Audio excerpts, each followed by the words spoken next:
Dom, what we'll do is I want to get your thoughts on the last week of Rogue, but here's how I'll set it up. So I'll give a little bit of my thoughts as the intro. It goes like this.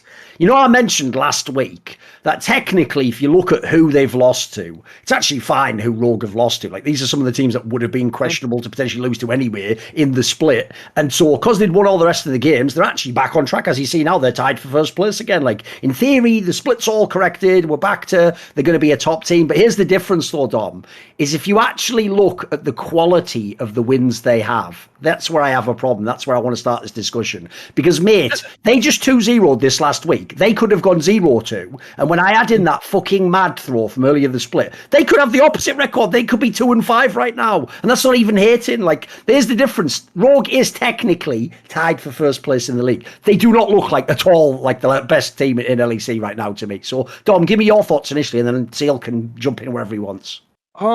Yeah, I mean, I think I agree with you that some of the wins were fraudulent. I mean, the Mad Lions win, that's just complete. Like, that is just fucking crazy. Like, the fact that that's even possible in League of Legends, like, I just want to, like, it just makes me hate whoever designed the game. Like, I don't even think that you should be able to fucking throw that hard when you play that well for that portion of the game. Like, sure, Elder, whatever, like, I know that they, like, outplayed really hard, but if you looked at the game and you were like, who is playing better? It's like, Mad Lions is playing better for minute 0 to 25, and then Rogue was playing better from, like, minutes 25 to 27. And that's like the entire fucking game. And I just think that fundamentally there's like way too many catch mechanics in the game. But like that win, you know, that's not a win where you feel good about. That's one where you stole it. And then the XO game, it was a more legitimate win. But I thought both teams were having a bad day. Like when I looked at both teams, I saw so many mistakes that I didn't feel like either team was playing cleanly. So my issue with Rogue is not that I think that they're bad. It's just that like normally when you've watched Rogue for a while, they're really good in the regular season. They're like one of the cleanest teams. Like, yes, you know, it's not even that they're in first place. It's like when you think about the 9-0 from spring, they were like dominating teams. Like, for example, when they played against G2 both games, it didn't look like G2 really had a chance to beat them at any point. It was just like, oh, this is like the first game I remember. It was like the ochs on top that I believe Odo played into BB Zakali, and it just looked like, yeah, it looked like there was no real struggle for Rogue. And we always talk about the Rogue razor cake, which is you always want to buy in because they look so fucking good, and then it always, you know, collapses at the end. And, you know, I just don't know if the team is like really progressing or like, you know, like when I look at the team, I don't feel like, oh, they're trying like a lot of really new things. It just seems like they're just not getting the same wins that they did before, and there's just not like the same cohesiveness before. And I mean, recently in an interview, we heard Larson say that he thinks that there's too much ego in the team, and that's one of the reasons why the team is not progressing. So when I hear all those, when I hear that, and then I see the games, and I like look at the record, I mean, I don't really care this early, right? Like G2 is 4-3, but I still think that like when they draft with intention and the way that they know how to win, I think that that they're right now the best team. Like I would take them in a best of 5. Right now. So I'm not really sure where I am on Rogue, but I definitely don't think they're the best team. I would probably have them somewhere between like 2nd and 4th. What do you say about how the split's gone so far, Seal? Yeah, I mean, I think for sure there's a lot left to be desired. I actually think that a lot of the loss, like the 2 losses that we had, were actually games that we should have won, right? So the main thing is this. Obviously, in the past, we've had problems with burnout, and we're doing our best to learn from this. You know, so we're actually a bit slower to start than other teams. So I think that definitely played a role in terms of like the fact that we just simply had less time to practice, right? And then, as in the past, would you have done like 2 weeks before the split or something? I mean, how would I know, Duncan? I mean, I just started, right? I mean, I started this year, but you told me. You're the one you can ask them, like you meet these people, like you know the people that are there. You can. I mean, we talked about the schedule, and that was like what came up, and I mean, it makes sense to me, right? Because I think burnout's a really, really big thing. Okay. So for sure, like I think the fact that we started a little later makes sense. I think a lot of our like mid games. So for example, I mean, you could say the razor cake thing, right? But I want to address that for a second. You could say the razor cake, but at the same time, like, where did Rogue time go? You know, where did Rogue time? It doesn't exist anymore, right? And and the same sentence, if we think that it's a pressure-based thing, then why can we reverse sweeps Fnatic? I actually think that, you know, you need to look at these situations objectively. I think that the finals, I mean, I thought that we were the best team coming in. I think that our prep was definitely lackluster in the way that we drafted. You guys winning the final 3-0, and yeah, that didn't go well for me. So, you know. Yeah, I mean, for sure. Like from a systems perspective, from the way that we play the game, from the way that we view the game, from how organized we were, I thought that we were the best team, and I still think that to this day.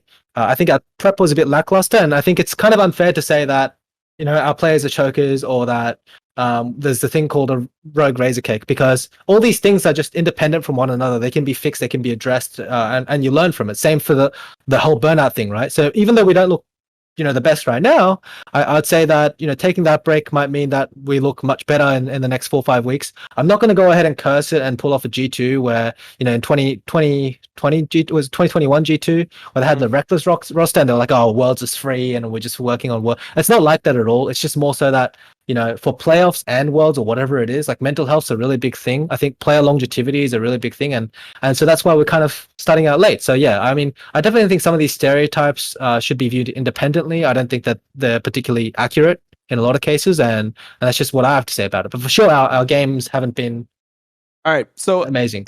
From your perspective, yeah. What was the game 3 versus G2? If it wasn't like choking, because to me, I'm seeing like Odo getting solo killed by an Orin as Jace. I'm seeing, you know, just like when you listen to the comms, it's just like people aren't even calling like when there's bases, like Orin solo kills the Jace, and then you hear just dead silence. And then the next thing you see, like Trimby flash over a wall top, and then he's like, what the fuck? The Orin's here. And, you know, you guys have this massive lead, and it just feels like, you know, the game is in such a great state. I mean, their AD carry was level 1 at like 5 minutes. So I feel like, you know, that's the problem with Rogue, and that's why people consider them chokers, is because there's always these moments where you're like, okay, this is like where you'd like battle back if you're mentally strong in the series. Like they gave you a pretty much free game. Like you're not going to get a bigger lead than that early game most of the time. And it just all ends up like coming apart. So I mean, I think our third game draft was winning, but you have to realize that these like off games happen all the time. Like they happen literally all the time. They could have happened in game 1. They could have happened in game 3. I mean, the whole point of a best of 5 is that it's like a stamina-based game, and you have like cushions for when you like mess up, right? So it really comes down to like how well you play over the entire series. And I think what happened was we had prepped in a way that wasn't most favorable to us, right? And the responsibility falls on like everybody, right? But obviously, like us coaching staff would take a bit more of a responsibility in that regard.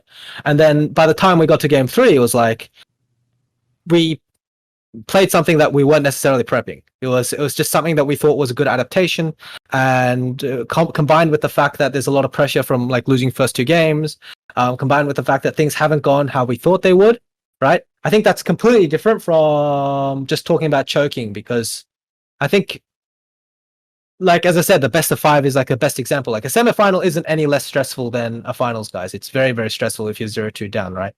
A 0-2 down. It just comes down to like how flustered or how prepared are you, right? In first 2 games, I was only 2-0 up and lost. I never actually got the reverse sweep in. So I remember Comp said this twice actually in the semifinals. He was like, "Okay, I'm down for a reverse sweep, guys. Like we should have won these 2 games. Like we're a better team." And then we just did it, right? It's like the mentality and the prep and like how you expect the game to go. And if it doesn't go that way, it happens. It's a competition, guys, and like that's what it's all about in the end, right? In a competitive game, it's just sometimes you are prepared, sometimes the other team just plays better, and I think that just was the case.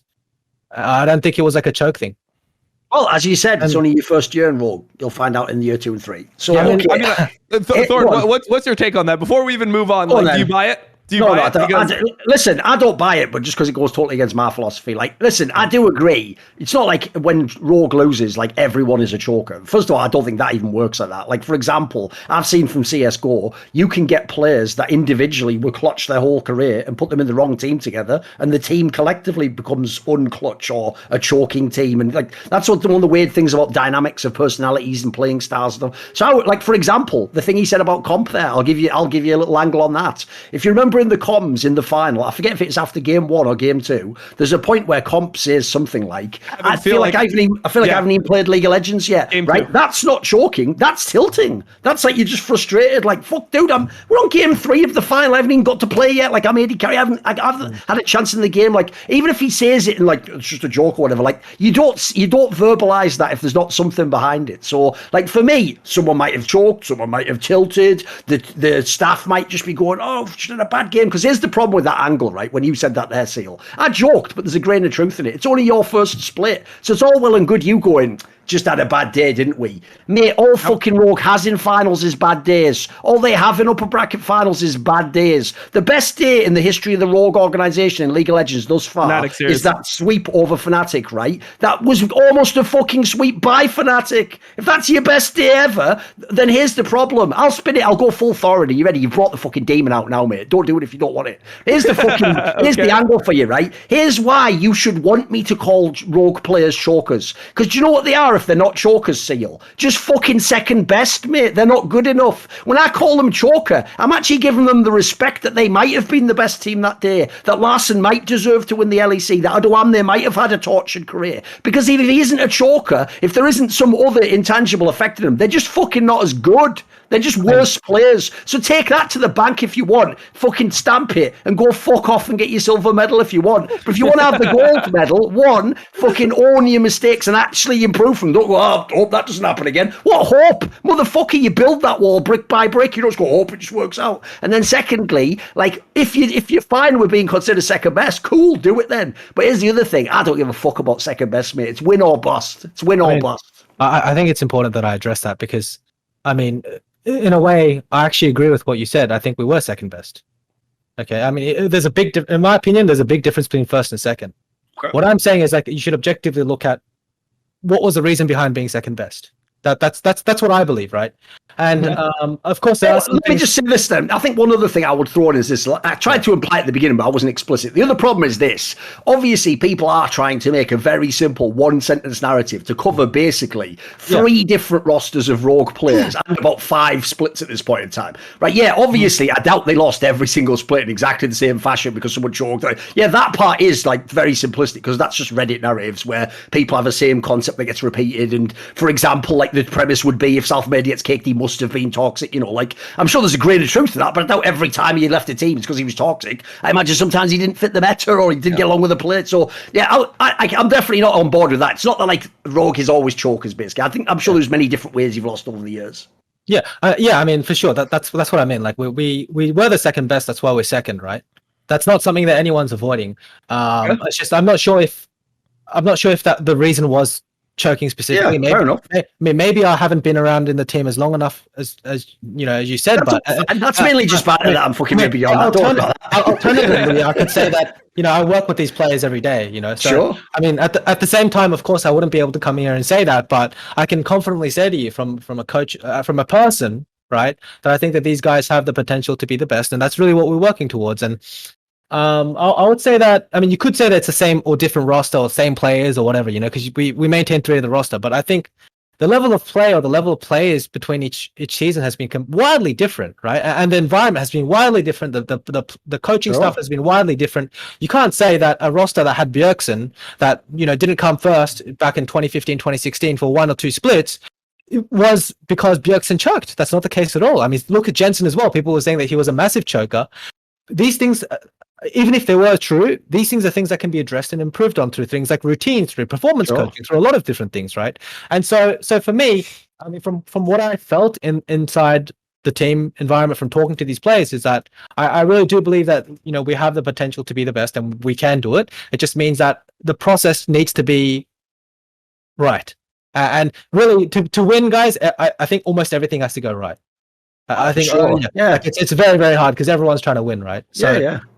I mean, I see your point, but at the same time, I just respectfully disagree because I do think that, you know, there was a time when people were saying that Jensen couldn't win a title. He won a title, right? Same for Bjergsen, same for, you know, a lot of people. Jensen won a title when he went to like the most star-studded superstar team imaginable, and they barely won. Like, is that the example that we're gonna go for? I mean, that was before my time. I just gave you a random example. But it's all good. Okay. It's all good. Yeah. Okay, by the way, also, this is why this show's good, isn't it? Because also, you have to understand fans. This is why you have to. It's like that fucking famous scene where they're like, the fucking mafia, like, I tried to get out and they pulled me back in. Even if I try and just be like, I'll just be the peacemaker. I'll just have. Next topic, guys. Like, you all know. There's no one does it like me. So Dom knew you had to activate fucking Weapon X. Look, I've spent a lot of time with Australian people. Australian people can take it. You know, it is what it is. They're just thick-skinned by nature. So it's one thing that's really misunderstood about people from the Oceanic region. Is when you meet them, people think, "Oh, they're so chill and laid back." That's exactly why, though, Dom. It's because if you can't take a joke there, you are a fucking social outcast. So the reason everyone's so chill is because when they banter so harsh, mate, that you have to just be able. You have to be chill. You have to have that sort of like frame. The first time, make it, mate. You won't. The first time I went to OCE, I was hanging out with some people. They're like, "Hey, cunt," and I'm like, "Oh, whoa!" Like we're outside. Like keep your voice down. Like don't say it like that. Like please, like relax. And they're like, "No, that's just like that's how you say friend." They're like, okay, this is what rule 1 of Australia. They told me you call your mates cunts and your cunts mates. That's what they told me. Yes, that's true. Yeah, it's true.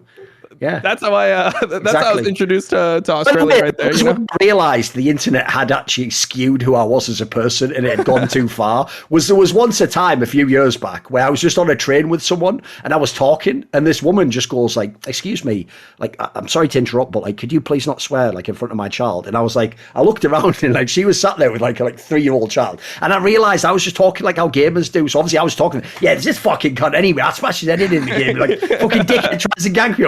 I was telling this kid, like, I was just wilding apparently. And I even had to be like, "Yeah, I apologise completely." Like, shit, like, fuck. Whoa, we're public now, it's not on the internet anymore. Want to see more cool, funny, interesting clips based on topics from my content? Well, subscribe to this channel then, or, be a pleb and don't.